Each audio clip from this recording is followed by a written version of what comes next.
Hey guys, it's your boy M.K.S back again with another video. Obviously part 3 of my plans for October. Hope you check out parts 1 and 2 if you haven't already done so, and please like the videos if you can. It would be really helpful and I'd really appreciate it, and love you forever or whatever. But yeah, I appreciate any I'm not sure about forever, but maybe. Anyway, yeah, sorry. If you support my channel as much as possible, I really appreciate it. But please check out part 1 and 2 if you haven't done so.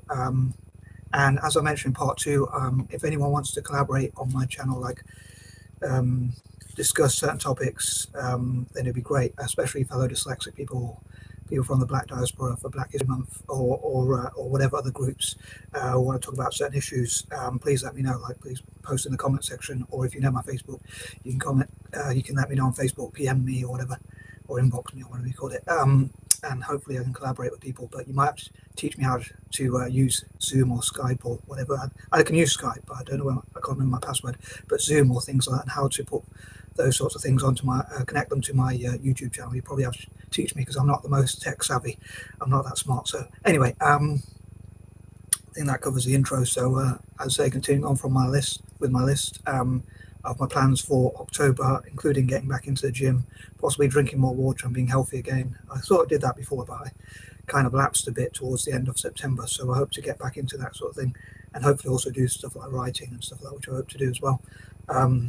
Yeah, so hopefully I'll make some good videos and people enjoy them, and as ever, I'd love to hear what you think, what sort of suggestions you have for new videos, and here I go. So number 21,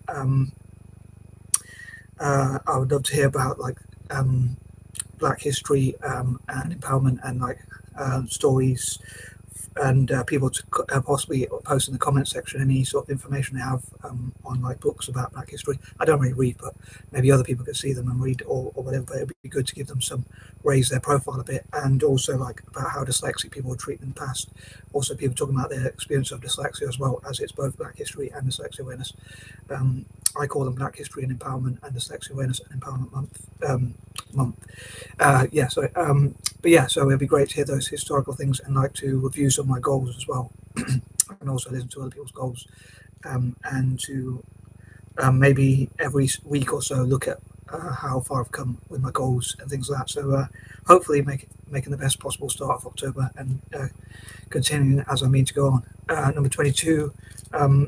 I would love to support and encourage empowerment of Black and stroke or dyslexic people, especially like in things like filmmaking, being producers, directors, actors, actresses, and hearing from Black and stroke or dyslexic women as well about their experiences, women and girls as well, about their experiences, like if they're different, or their own personal experiences as well, perhaps have like a female voice as well on those issues. So yeah, basically to network with also Black and stroke or dyslexic girls and women, to hear their voice and their opinions as well, and just different people as well, like people with mental health and other disabilities, like physical, mental and learning disabilities.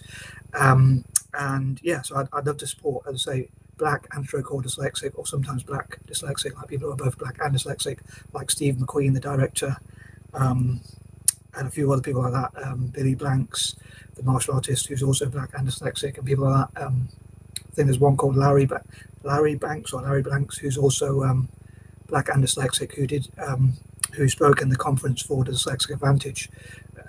Again, I'd love to share things from like Dyslexic Advantage and things like that, and make videos about the Dyslexic Advantage, and made by Dyslexia and the Festival of Dyslexic culture and things like that. But yeah, so supporting film producers, directors, and actors and actresses, and Black and stroke or dyslexic people to get into films. And I think it'd be great if Black and stroke or dyslexic people made their own films, and were encouraged to make, like, maybe it could be an all-star cast of all the producer, director, and actors and actresses in those films could be all dyslexic and or all Black respectively. And I hope to promote things like Harvey Hubbell's documentary Dislexia the movie, so please check that out, Google that. It's spelled D-I instead of D-Y, so it's Dislexia the movie.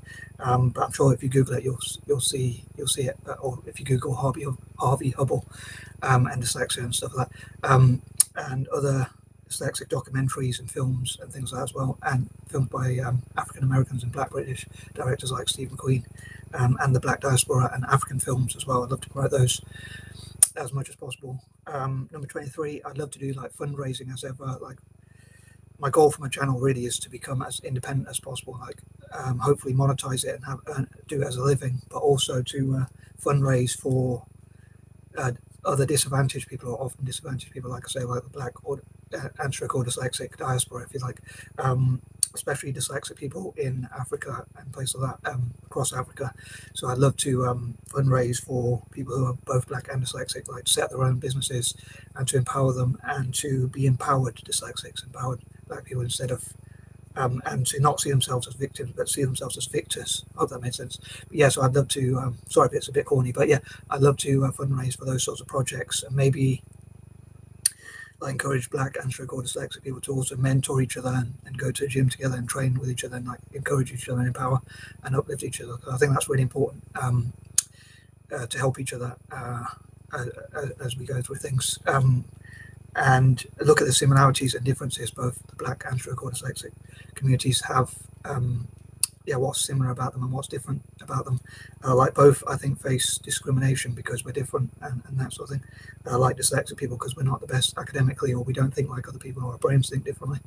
And obviously Black people are treated differently because of the colour of their skin. But obviously, because it's October, I combine the two together because it's both Black history and dyslexia awareness, as I say. Number 24, again, I'd love to support things like Rare Gem School in Kenya, Dyslexia Organisation Kenya, the DOK for short, that's the acronym, of course, and also schools across Malaysia, India, Indonesia, and the rest of Asia, especially Singapore, like M.D.s, Dyslexia Association of Singapore, and different groups on that across Asia and Africa, and again, island colonized countries or developing countries, and talk about how dyslexic people have strengths which can contribute to economies and help them to grow. Again, especially developing or colonized countries. Number 25, I'd love to hear from, as I say, Black and dyslexic people, how to empower them, hear from their stories, help them to have a voice, help them to express themselves, and to use their dyslexic and gifts, or whatever gifts they have, to as individuals as well, to achieve a lot and to prove critics or skeptics or doubters or whatever you call them, haters and that sort of thing, to prove them wrong, like to show that, say in the case of the Black community, that like the people who are anti-Black will probably say they're involved in crime or all these negative things, and hopefully they'll prove them wrong because they'll be in business and doing well, so they can show that they can actually achieve a lot, and they don't always. They're not victims, but they can be empowered. I hope that made sense again. And I'd love to support republics as well as much as possible. Pretty much every African country is a republic, and Asia as well. So and number 26, I'd love to talk about reparations and why I think they're important, like the Windrush generation, and maybe come up with videos like this specifically for the Windrush generation, talk about what reparations I think they should have and what support they should have generally. And hopefully get a lot of support from different communities, and why I think other minorities and people of colour should support the Windrush generation, maybe even non-WASPs, non-white Anglo-Saxon Protestants, or even Anglo-Saxon Protestants themselves, in some cases could support the Windrush generation, in what case I think they should have for like cutting back on their taxes as much as possible and support them with funding and things like that because of what they went through. If you don't know the Windrush generation story, please Google it if you're from overseas or whatever. Number 27, I hope to maybe in the future I can have a shout out for anyone who supported my work or my YouTube channel especially, or things like that. So people who support me, if they want, I can perhaps have a shout out for them to say thanks and things like that. Number 28, I hope to make the world a better place, and hopefully one of my prayers would be that there'll be little or few or no natural disasters or things like that, and hopefully October will be as positive as possible.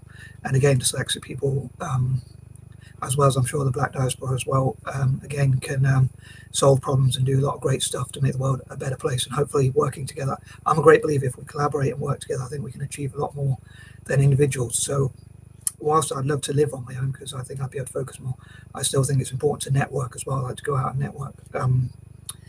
I think I believe that like a living space, it's better to be on your own because then you don't, then you get to focus more. but in terms of networking, it's still important. Excuse me, to get out and to network on shared goals and things like that, as long as you focus on particular topics or things like that. Number 29, again, I hope to bring people together, build bridges, and especially a bit of a biased one of mine, but I hope to bring together people with things in common with me, like people with neurodiverse conditions, possibly mixed race, and maybe even olive skinned people and things like that. So, but hopefully to make the world a better place as much as possible, and also to build teams like the M.K.S team, which could work together on solving problems and making the world a better place, like providing food and shelter, water and warmth and comfort and positive things.